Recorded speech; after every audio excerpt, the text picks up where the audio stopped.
आपको हमें लद्दाख में हिस्सा देना पड़ेगा, आपको हमें हाजी लंगर पास के नीचे का हिस्सा, दक्षिण का हिस्सा आपको हमें देना पड़ेगा।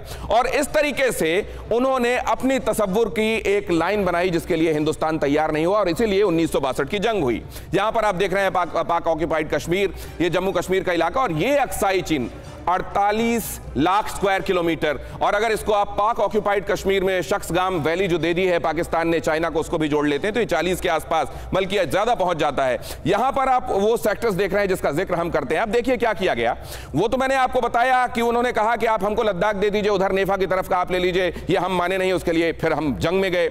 ये बात अलग है कि तब चीन हमसे ज्यादा प्रिपेयर्ड था। उसके बाद देंग जियाओपिंग, बीच में जो एक चेहरा मैंने आपको दिखाया था जिसके बारे में मैंने कहा था कि इस कहानी पर बाद में आऊंगा, देंग जियाओपिंग ने असल में अटल बिहारी वाजपेयी के साथ, जो कि उस समय भारत के विदेश मंत्री थे, यह बातचीत कही कि देखिए बॉर्डर डिस्प्यूट को हम फ्यूचर जनरेशंस के लिए छोड़ देते हैं, अभी इस पर बात नहीं करते हैं। बस इतनी सी बात समझ लीजिए कि हम चाहते हैं कि थोड़ा कंसेशन आप हमको ईस्टर्न सेक्टर में, मतलब अरुणाचल की तरफ दे दीजिए, हम आपको दे देते हैं, माफ कीजिए, और लद्दाख की तरफ आप हमको थोड़ा सा कंसेशन दे दीजिए। लेकिन ये कंसेशन क्या होगा इसको शाब्दिक रूप नहीं दिया गया, ये बताया नहीं गया कि वो कंसेशन चाहते हैं, कुछ भी स्पष्ट नहीं। एम्बिग्विटी में ही चीन की गाड़ी चलती है। अगर चीजें एम्बिगुअस रहेंगी, अगर चीजें समझ में नहीं आएंगी क्लियर कट, तो चीन की गाड़ी चलती रहेगी, इसीलिए उसने एम्बिगुअस रखा। और देखिए देंग जियाओपिंग ने तब जो कहा था उसी को उन्होंने पलटा कब, जब समदोरांगचू 1986 हुआ और तब अरुणाचल वाली जगह पर, जो कि तवांग के ऊपर की जगह है, वहां पर तनाव बना अपनी ही कही हुई से। कैसे देंग जियाओपिंग जब ये वहां के उप प्रधानमंत्री थे, जो बात कही थी, जब ये वहां के पैरामाउंट लीडर बने, अपनी ही कही हुई बात को पलट दिया। और अब आप देख रहे हैं शी जिनपिंग